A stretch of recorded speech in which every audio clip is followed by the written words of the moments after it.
Self study classes with Sumit Jain YouTube channel में।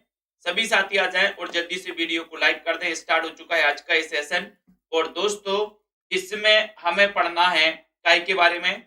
दोस्तों अपन सुमित्रानंदन पंत जी के बारे में पढ़ रहे हैं और सुमित्रानंदन पंत जी के बारे में यहाँ पर अपन को पढ़ना है दोस्तों कि इनका जन्म कब हुआ था। तो इनका जन्म हुआ था 1900 ईस्वी में, है ना, कोसानी अल्मोड़ा में हुआ था। दोस्तों इनकी रचनाएं देखिए, इनकी प्रथम रचना गिरजे का घंटा 1916, वीणा 1918, है ना। और दोस्तों इसमें कवि ने स्वयं को बालिका के रूप में चित्रित किया है, काय में, वीणा में, है ना। और प्रकृति को सजीव मानकर उससे अनेक प्रकार के दोस्तों क्या किए हैं, प्रश्न किए हैं। जैसे कि अपन ने विशेषताएं पढ़ी थी कि इसमें छायावाद की एक प्रधान विशेषता मानी जाती है, प्रकृति का मानवीकरण किया गया, है ना। प्रकृति का मानवीय रूपों में दोस्तों चित्रण किया गया, ठीक है। सुमित्रानंदन पंत के पल्लव काव्य ग्रंथ को प्रकृति की चित्रशाला कहा गया है दोस्तों। और इसी काव्य ग्रंथ ने पंत जी को छायावादी कवि के रूप में प्रतिष्ठित भी किया है। तो पल्लव का रचना काल क्या है, पल्लव का रचना काल क्या है, ये आपको बताना है। जल्दी से बताओ।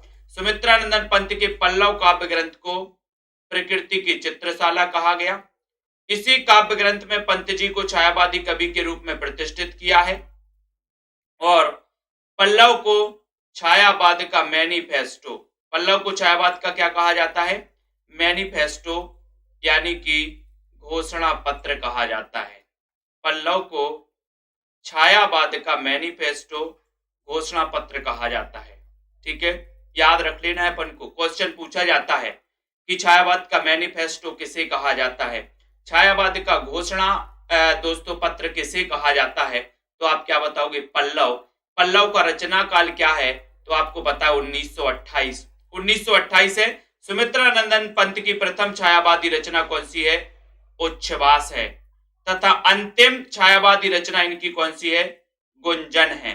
किसकी दोस्तों, पंत की। अब मैं अगर आपसे पूछूं कि प्रसाद की प्रथम छायावादी कविता कौन सी है, प्रसाद की प्रथम छायावादी कविता कौन सी है, तो जल्दी से बताइए, है ना। तो छायावाद का मैनिफेस्टो या घोषणा पत्र पल्लव 1928 इसका रचना काल है। पंत की प्रथम छायावादी रचना कौन सी है, उच्छ्वास, है ना। बताओ जल्दी से। और एक क्वेश्चन और है कि शोकोच्छ्वास किसकी रचना है, शोकोच्छ्वास किसकी रचना है और उच्छ्वास किसकी रचना है, यहां कंफ्यूज नहीं होना। शोकोच्छ्वास आपने बताया है कि सर जयशंकर प्रसाद की प्रथम छायावादी कविता मानी जाती है, कौन सी, प्रथम प्रभात, ठीक है। और सुमित्रानंदन पंत की प्रथम छायावादी रचना मानी जाती है कौन सी, उच्छ्वास, ठीक है। अब उच्छ्वास तो ये पंत की है, लेकिन शोकोच्छ्वास किसकी रचना है ये आपको बताना है, ठीक है। और इनकी अंतिम रचना कौन सी मानी जाती है, छायावादी गुंजन, ठीक है। पंत ने लोकायतन नामक महाकाव्य महात्मा गांधी के जीवन पर लिखा दोस्तों। लोकायतन इनका महाकाव्य है। इसका रचना काल क्या है, 1964 का महाकाव्य है ये। और पूछा जाता है कि ये किसके जीवन पर आधारित है, तो ये महात्मा गांधी। निम्न में से बताइए कौन सा महाकाव्य, कौन सी रचना महात्मा गांधी के जीवन पर लिखी गई, महात्मा गांधी के जीवन पर आधारित है, तो वो रचना कौन सी है, लोकायतन।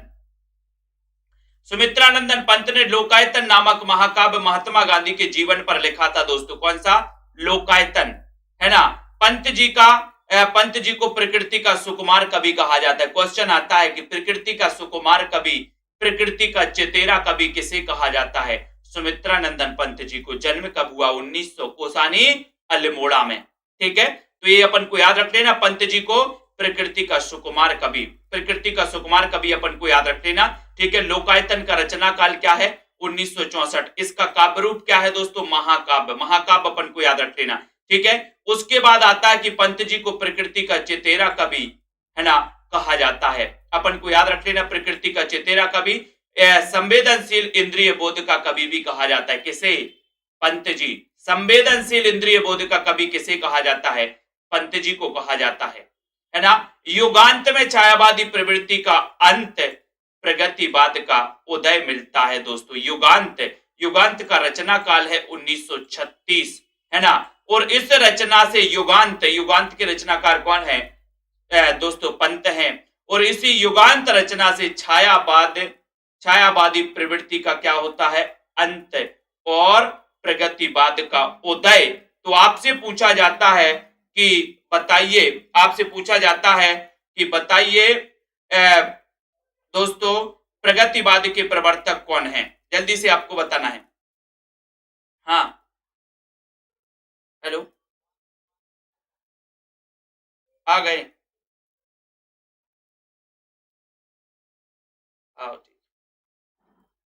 ठीक है, तो यहां पर अपन को युगांत में छायावादी प्रवृत्ति का अंत और प्रगतिवाद का दोस्तों क्या है?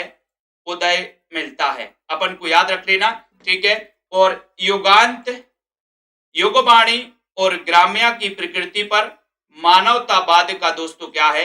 प्रभाव है। मानवतावाद का प्रभाव है। ग्रंथि एक ब्रह गीत है जिसमें एक प्रणय गाथा के माध्यम से कवि ने अपनी बात कही है। इसमें पंत जी की स्वच्छंदतावादी प्रवृत्ति की दोस्तों अभिव्यक्ति हुई है। ठीक है, तो यहां पर ये युगांत, युगवाणी और ग्राम्या, इनकी अपन को याद रख लेना कि प्रकृति पर मानवतावाद का क्या है? प्रभाव है। प्रभाव अपन को याद रख लेना, युगांत, युगवाणी और ग्राम्या। ठीक है, युगवाणी में गांधी और मार्क्स का दोस्तों प्रभाव स्पष्ट परिलक्षित होता है। काय पे? युगवाणी, है ना। क्वेश्चन आता है कि कौन सी रचना इनकी दोस्तों प्रगतिवादी रचनाएं हैं, और निम्न में से बताइए वो कौन सी रचना है जो गांधी और मार्क्स का जिसमें प्रभाव स्पष्ट परिलक्षित होता है। तो गांधी और मार्क्स का प्रभाव पर स्पष्ट परिलक्षित होता है काय में? युगवाणी में। युगवाणी, है ना। ग्राम्या में पंत जी ने ग्रामीणों की यथार्थ स्थिति को काव्यबद्ध किया है। ग्रामीणों की यथार्थ स्थिति को क्या किया है? काव्यबद्ध किया है। काय में? ग्राम्या में। गांधी और मार्क्स का प्रभाव स्पष्ट परिलक्षित होता है काय में? युगवाणी में, है ना। इनको अपन को याद रख लेना। उसके बाद ग्राम्या में ग्राम चित्र, ग्राम देवता कविताएं विशेष उल्लेखनीय है दोस्तों। ग्राम देवता, है ना, ग्राम चित्र, ग्राम देवता कविता विशेष उल्लेखनीय है। खादी के फूल पंत तथा बच्चन द्वारा रचित सहयोगी रचनाएं हैं। कौन सी? खादी के फूल, खादी के फूल, है ना। तो खादी के फूल ये जो रचना है ये पंत तथा बच्चन द्वारा रचित सहयोगी रचना मानी जाती है दोस्तों। ठीक है, खादी के फूल पंत तथा बच्चन द्वारा रचित ये कैसी रचनाएं हैं? सहयोगी रचनाएं हैं, है ना। स्वर्ण किरण, स्वर्ण धूली, युगांतर, उत्तरा, रजत शिखर, शिल्पी, अतिमा, सौवर्ण वाणी, ये सभी रचनाएं दोस्तों कैसी हैं? आध्यात्मिक हैं। और इन पर अरविंद दर्शन का दोस्तों गहरा प्रभाव है। तो कभी कभी क्वेश्चन आते हैं कि पंत की वो रचनाएं कौन सी हैं जिस पर अरविंद दर्शन का प्रभाव है। ठीक है, तो अरविंद दर्शन का प्रभाव किस पर है? स्वर्ण किरण, स्वर्ण धूली, युगांतर, उत्तरा, रजत शिखर, शिल्पी, अतिमा, सौवर्ण वाणी, है ना। ये सभी रचनाएं दोस्तों कैसी हैं? आध्यात्मिक हैं और इन पर अरविंद दर्शन का प्रभाव है। निम्न में से बताइए वो रचना कौन सी है जो दोस्तों पंत तथा बच्चन द्वारा रचित सहयोगी रचना है। तो वो रचना कौन सी है? वो रचना है खादी के फूल, खादी के फूल। ठीक है, ये अपन को याद रख लेना। और पंत जी का लोकायतन महाकाव्य 7 अध्यायों और अनेक सर्गों में विभाजित इस महाकाव्य में सामूहिक मुक्ति की बात उठाई गई है दोस्तों। किसमें? लोकायतन महाकाव्य में। कितने? 7 अध्यायों और अनेक सर्गों में विभाजित इस महाकाव्य में सामूहिक मुक्ति की बात उठाई गई है। अपन को याद रख लेना कितने? 7 अध्यायों में, 7 अध्यायों में। ये क्या है? महाकाव्य है। कब का महाकाव्य है? 1964 का महाकाव्य है। ठीक है। 1964 का महाकाव्य अपन को याद रख लेना, बिल्कुल बिल्कुल ठीक है वंदना जी, है ना। पंत जी की मौन निमंत्रण कविता ये रहस्यवादी प्रवृत्ति की है दोस्तों। कैसी है? रहस्यवादी, मौन निमंत्रण। अब मौन, अगर कोई व्यक्ति मौन मौन हो जाता है, बात ही नहीं करता, तो कुछ ना कुछ रहस्य होता है ना। तो मौन निमंत्रण एक कविता कैसी है? रहस्यवादी प्रवृत्ति की कविता मानी जाती है, ठीक है। और सन 1961 में भारत सरकार ने सुमित्रा नंदन पंत को पद्म भूषण की उपाधि से सम्मानित किया। कब? 1961 में। और उसके पहले 1960 में इन्हें कौन सा पुरस्कार मिला था? बताओ जल्दी से। 1960 में पंत जी को कौन सा पुरस्कार मिला था? सभी लोगों को बताना है।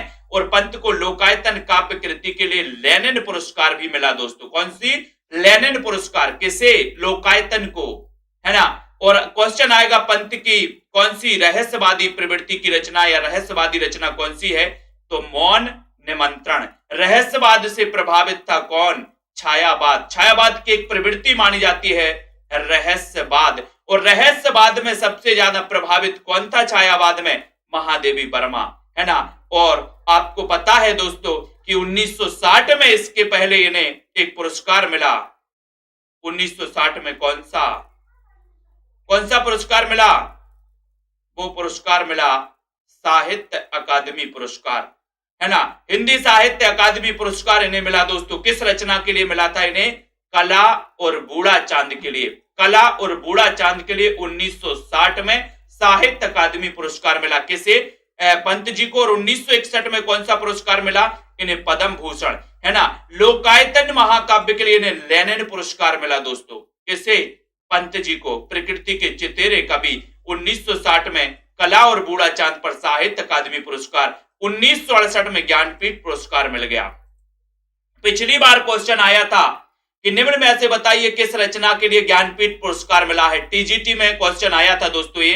निम्न में से बताइए किस रचना के लिए ज्ञानपीठ पुरस्कार मिला था। और ऑप्शन में चिदंबरा था। चिदंबरा सबसे पहले हिंदी में इस रचना के लिए ज्ञानपीठ पुरस्कार मिला। किसके लिए? चिदंबरा के लिए दोस्तों।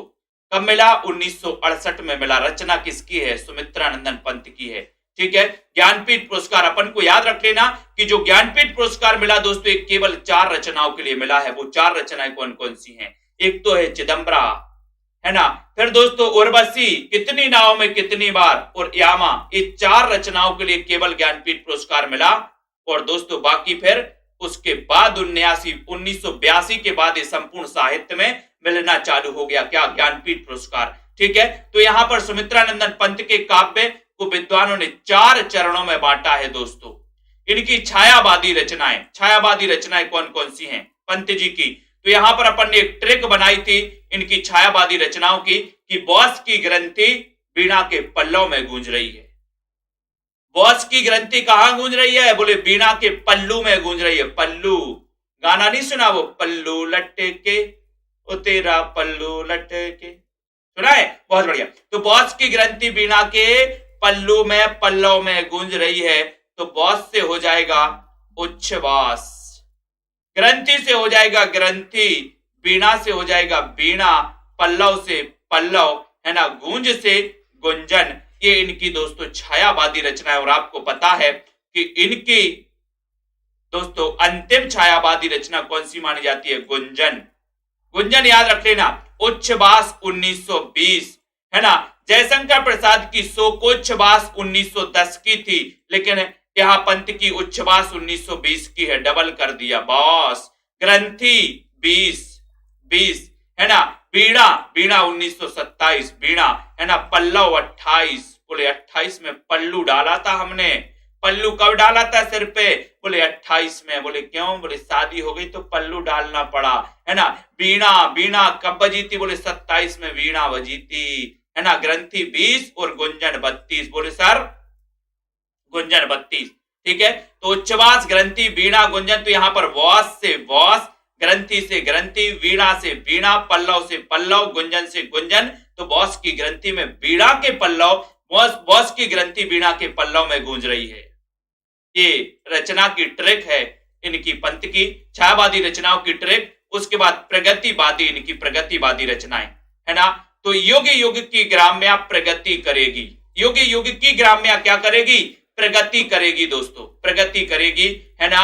अब क्वेश्चन आता है कि निम्न में से बताइए सुमित्रानंदन पंत की कौन सी प्रगतिवादी रचनाएं हैं, है ना। तो आपको पता है कि युगांत रचना में दोस्तों छायावाद के अंत की प्रवृत्ति और प्रगतिवाद के उदय की दोस्तों प्रवृत्तियां इसमें मिलना चालू हो जाती। युगांत 1936, युगवाणी 1939, ग्राम्या 1940, ये इनकी प्रगतिवादी रचनाएं, मूल रूप से युगवाणी और ग्राम्या को प्रगतिवादी रचनाएं इनकी मानी जाती है दोस्तों, तो याद रख लेना, है ना, युगवाणी और ग्राम्या।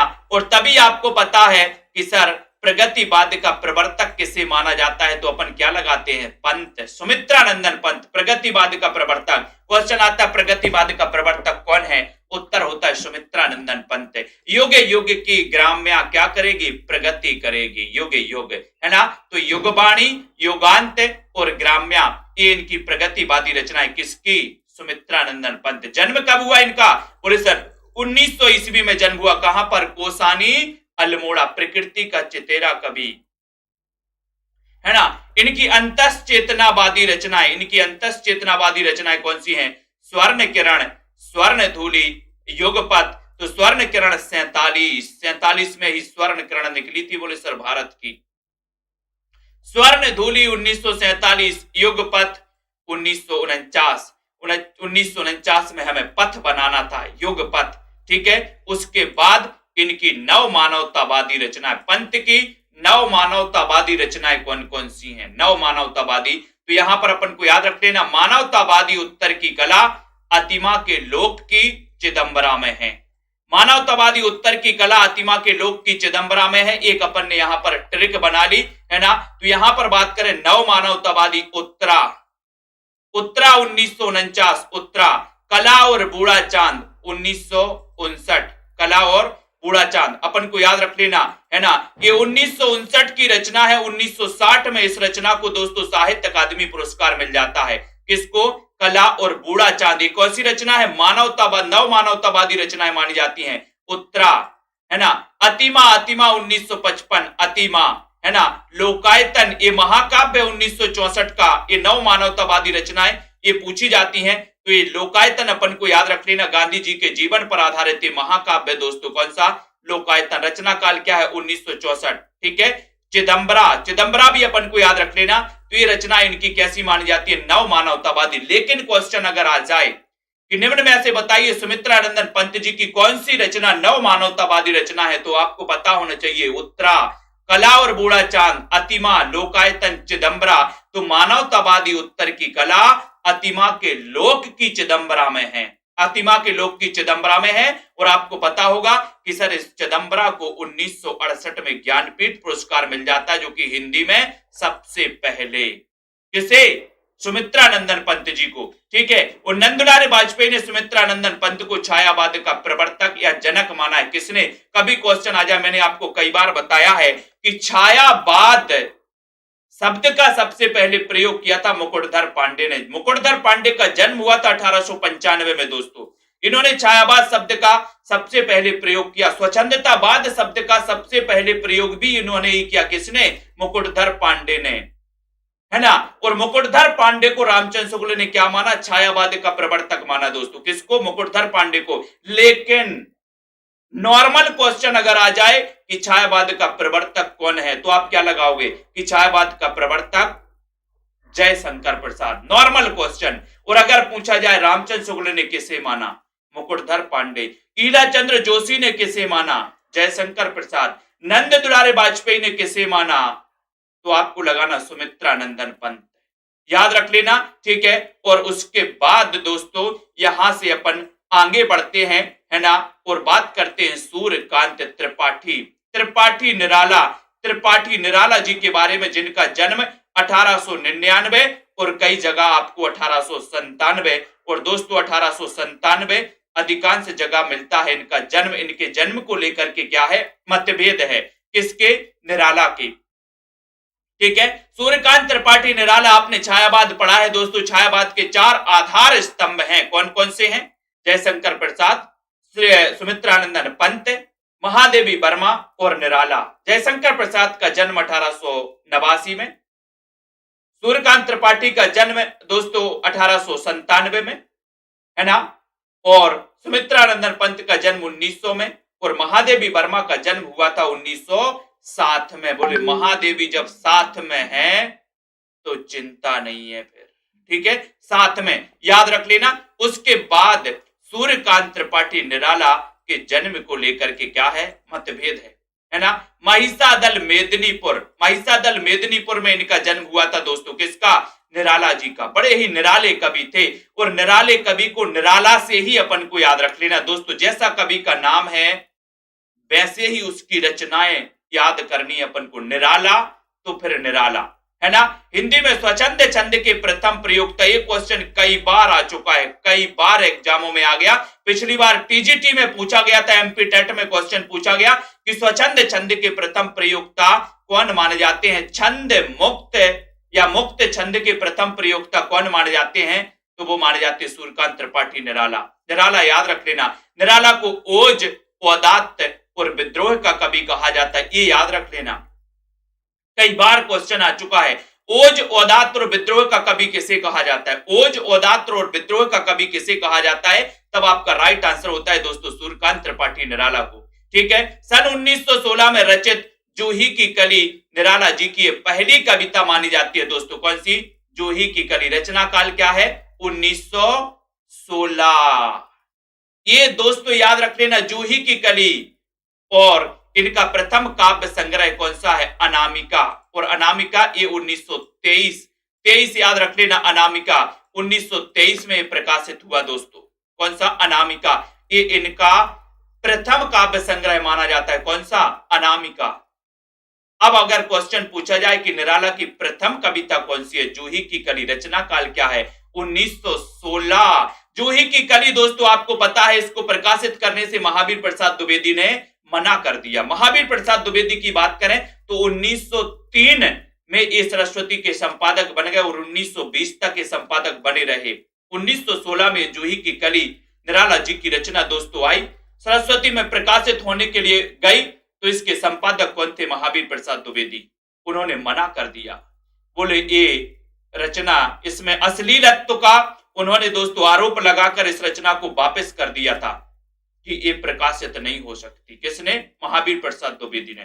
फिर यही रचना ने दोस्तों धूम मचाई और निराला को मुक्त छंद का प्रवर्तक दोस्तों माना जाता है ना। तो अनामिका अपन को याद रख लेना, अनामिका इनका प्रथम काव्य संग्रह माना जाता है, किसका, निराला जी का। और निराला जी की गीतिका काव्य ग्रंथ की भूमिका किसने लिखी, जयशंकर प्रसाद। क्वेश्चन आता है कि निराला जी की वो कौन सी रचना है जिसकी भूमिका जयशंकर प्रसाद ने लिखी है, तो वो रचना है कौन सी, गीतिका। गीतिका दोस्तों ये काव्य ग्रंथ है जिसकी भूमिका लिखी किसने, जयशंकर प्रसाद ने लिखी है। जयशंकर प्रसाद का जन्म 1889 में हुआ था। अपन ने पढ़ा है छायावाद के प्रवर्तक माने जाते, और इन्होंने निराला की रचना गीतिका की क्या लिखी थी, भूमिका लिखी थी, भूमिका। इसको याद करेंगे, ठीक है। उसके बाद सन 1949 में उत्तर प्रदेश सरकार ने निराला जी के काव्य संकलन अपरा पर 2100 रुपए से पुरस्कृत किया।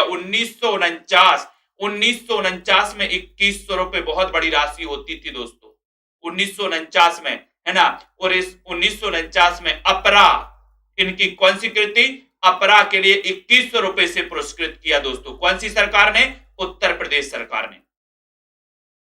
कभी कभी क्वेश्चन आ जाता है कि निराला जी की वो रचना कौन सी है जिसके लिए उत्तर प्रदेश सरकार ने 2100 रुपए से पुरस्कृत किया था, तो वो रचना इनकी अपरा मानी जाती है, अपरा, है ना। जूही की कली के माध्यम से निराला ने प्रकृति के तत्वों के बीच उन्मुक्त प्रेम की स्थापना की। इसमें जूही क्या है, नारी, और पवन पुरुष का दोस्तों क्या है, प्रतीक है। अड़िमा में भक्ति भाव से भरे हुए गीत हैं। पंचवटी प्रसंग में अद्वैतवाद का प्रतिपादन हुआ। तुम और मैं कविता में निर्गुण विचारधारा का दोस्तों प्रभाव है। तो यहां पर अपन को याद रख लेना है कि अड़िमा में कैसे हैं, भक्ति भाव से भरे हैं हुए कैसे गीत हैं।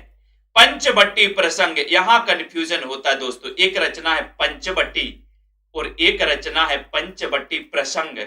पंचवटी आपने पढ़ा होगा द्विवेदी युग में मैथिली शरण गुप्त का खंड काव्य है, क्या, पंचवटी 1925 का पंचवटी। लेकिन यहां पर पंचवटी प्रसंग है लोग कंफ्यूज होते यहां पर कि पंचवटी और पंचवटी प्रसंग।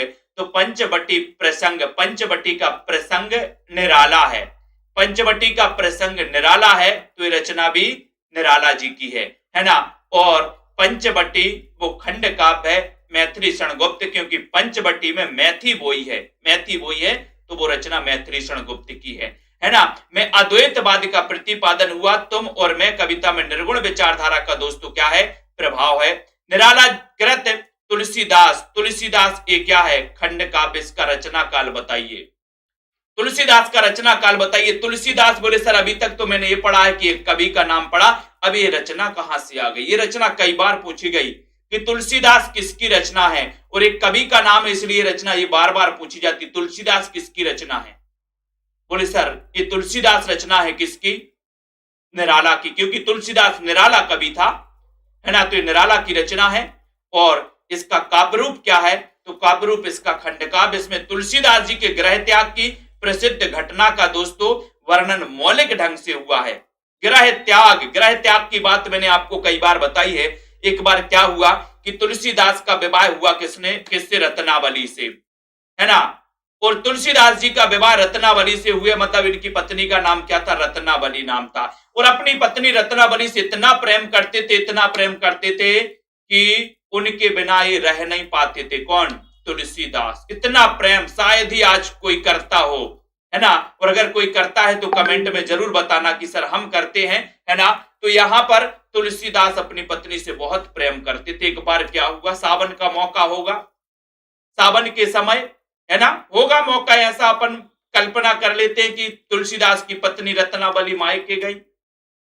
अब तुलसीदास तो रह नहीं पाते थे, है ना, मायके गई, तुलसीदास से रहा नहीं गया, रात हो गई थी, बारिश हो रही थी दोस्तों। सावन के महीने, भादों के महीने में अच्छी बारिश होती है, और अंधियारी रात तुलसीदास से रहा नहीं गया, बोले हम तो अब जाएंगे। निकल पड़ा तुलसीदास कवि, है ना।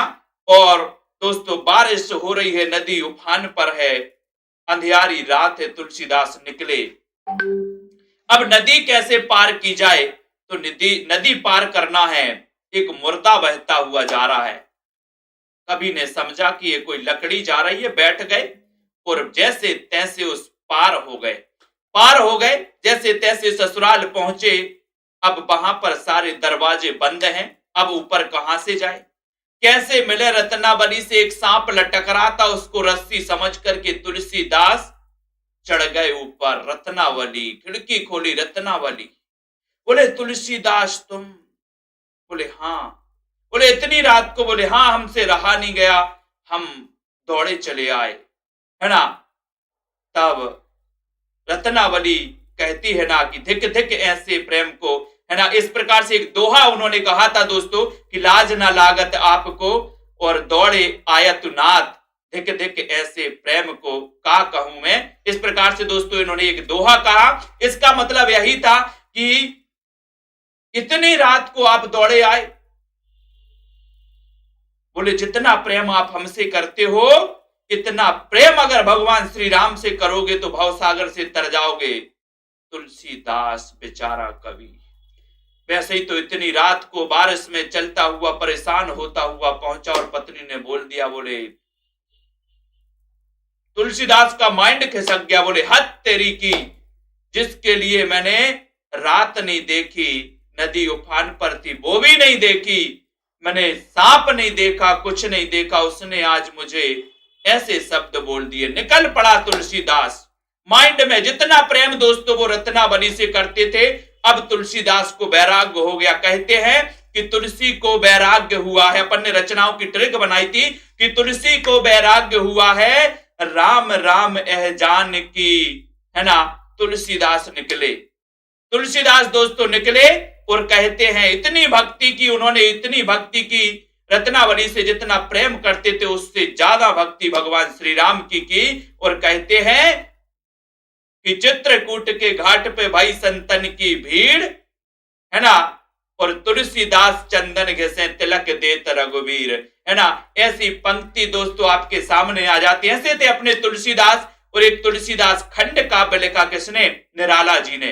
निराला जी ने, जिसमें तुलसीदास के गृह त्याग की प्रसिद्ध घटना का मौलिक ढंग से इसमें वर्णन हुआ है दोस्तों, जो अपने पढ़ने को बहुत ही इंटरेस्टिंग बना देता है, मजा आ जाता है इसको पढ़ने में, और उस जो क्लास होती है वो बहुत इंटरेस्टिंग बन जाती है। अणिमा में छायावादी और प्रगतिवादी दोनों प्रकार की दोस्तों कविताएं हैं। अब अगर क्वेश्चन आ जाए कि निराला जी की वो रचना कौन सी है जिसमें छायावादी और प्रगतिवादी दोनों प्रकार की कविताएं हैं, तो दोनों प्रकार की कविताएं काय में है दोस्तों? अणिमा में है। अणिमा है ना, तुलसीदास निराला जी की छंदबद्ध रचना है तुलसीदास, और इसमें दोस्तों प्रकृति के कल्याणकारी स्वरूप का क्या हुआ है? चित्रण हुआ। इस रचना का आरंभ संध्या के घिरते अंधकार और अंत प्रभात के आलोक के साथ होता है। ये याद रख लेना, आपको सभी लोग अपन को याद रख लेना है, ठीक है। संध्या के घिरते अंधकार और अंत जो है प्रभात के आलोक के साथ होता है। किसका? किसका दोस्तों? तुलसीदास, है ना। पार्थिव ऐश्वर पर देवी भाव की दोस्तों इसमें क्या है? विजय है। काय में? तुलसीदास। छंदबद्ध रचना मानी जाती है तुलसीदास दोस्तों, किसकी?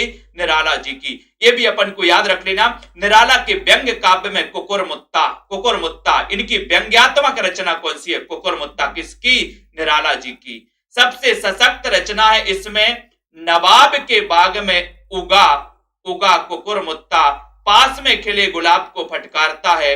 यहां कुकुरमुत्ता सर्वहारा का और गुलाब पूंजीपति का क्या है दोस्तों? प्रतीक है। कुकुरमुत्ता सर्वहारा वर्ग का है और गुलाब पूंजीपति का प्रतीक है। ये पूछा जाता है। कुकुरमुत्ता अपन को याद रख लेना है, ठीक है। अपन को ये चीज याद रखोगे, कुकुरमुत्ता में कुकुरमुत्ता काय का? सर्वहारा का प्रतीक है, और गुलाब काय का प्रतीक है? पूंजीपति का प्रतीक है। ये पूंजीपति का एक क्वेश्चन कई बार पूछा जाता है ये क्वेश्चन दोस्तों, ठीक है। इसको याद रखना। और उसके बाद डॉक्टर रामविलास शर्मा के अनुसार कुकुरमुत्ता पंत के विरुद्ध लिखी गई थी, जिसमें कवि ने गुलाब को पंत का प्रतीक और स्वयं को कुकुरमुत्ता का प्रतीक माना था। ये कौन कह रहे हैं? ये कह रहे हैं रामविलास शर्मा। इनकी कुकुरमुत्ता जो रचना है वो कैसी रचना है? व्यंग्यात्मक रचना है, ठीक है। पंत ने निराला जी के मुक्त छंद का विरोध किया था, अतः निराला जी ने पंत और पल्लव नामक एक लंबा लेख लिखा, जिसमें पंत पर रविन्द्रनाथ टैगोर और संस्कृत के प्राचीन कवियों के भावों की दोस्तों चोरी के आरोप लगाए थे। किसने? निराला जी ने। अनामिका की दान शीर्षक रचना में धर्म का मर्म ना पहचानने वाले, अनामिका में है ना, धर्म का मर्म ना पहचानने वाले उपासकों पर व्यंग्य किया गया। निराला जी ने मनुष्य के प्रति मनुष्य की उस निर्मम उपेक्षा की चर्चा की है जो धर्म के कारण जाने या अनजाने में दोस्तों होती है। तो अनामिका और अनामिका काव्य संग्रह, इसका रचना काल क्या है? अनामिका काव्य संग्रह का रचना काल क्या है ये आपको बताना है। जल्दी से बताइएगा फटाक से। उसके बाद अनामिका के द्वितीय भाग में राम की शक्ति पूजा और सरोज स्मृति है। किस भाग में? द्वितीय भाग में। ये क्वेश्चन आता है कि राम की शक्ति पूजा, इसके रचनाकार कौन है? निराला। बोले राम की शक्ति पूजा निराली ही होती है ना। और ये किसमें संग्रहित है? अनामिका में संग्रहित है, अनामिका में। और सरोज स्मृति ये भी अनामिका के भाग द्वितीय भाग में दोस्तों ये है ना संग्रहित है। और राम की शक्ति पूजा को महाकाव्यात्मक रचना मानी गई दोस्तों, इतनी प्रसिद्ध रचना मानी जाती है ना। और ये छायावाद की उत्कृष्ट रचना मानी जाती है, छायावाद की उत्कृष्ट उपलब्धि मानी जाती है। कौन सी? राम की शक्ति पूजा। रचनाकार कौन है? निराला, है ना। सरोज स्मृति को हिंदी संसार का सर्वाधिक प्रसिद्ध शोक गीत, ये क्वेश्चन आता है कई बार, हिंदी संसार का सर्वाधिक प्रसिद्ध शोक गीत माना जाता है। किसको? सरोज स्मृति को। हिंदी संसार का सर्वाधिक प्रसिद्ध शोक गीत किसे माना जाता है? सरोज स्मृति को, है ना। तोड़ती पत्थर आर्थिक विषमता की रचना, क्वेश्चन आता है निराला जी की आर्थिक विषमता पर आधारित रचना कौन सी है? तो वो रचना कौन सी है? तोड़ती पत्थर। तोड़ती पत्थर भिक्षुक कविता एक राष्ट्रीय समस्या को व्यक्त करती है, भिक्षुक, है ना। और गीतिका में काव्य और संगीत का सुंदर समन्वय है। गीतिका अर्चना आराधना, गीत गुंज में गे तत्व की क्या है? प्रधानता है।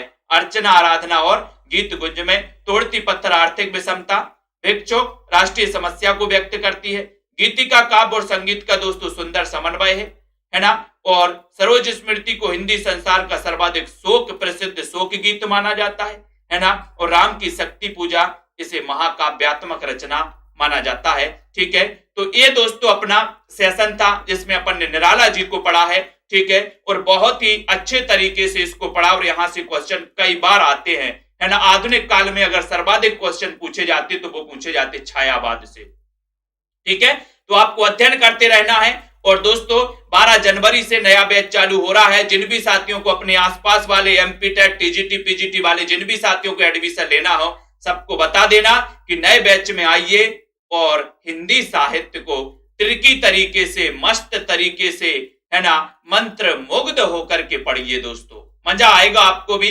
अब इस वीडियो को शेयर लाइक करना है और दोस्तों कमेंट में बताना है कि कैसा लगा आप लोगों को ये सेशन, है ना। और दोस्तों कैसा लगा अपना हिंदी साहित्य और कैसी लगी तुलसीदास की ये कथा, है ना। तो सभी साथियों को धन्यवाद दोस्तों। पढ़ते रहें, अध्ययन करते रहें, इसी प्रकार से लगे रहें। ठीक है, जय हिंद।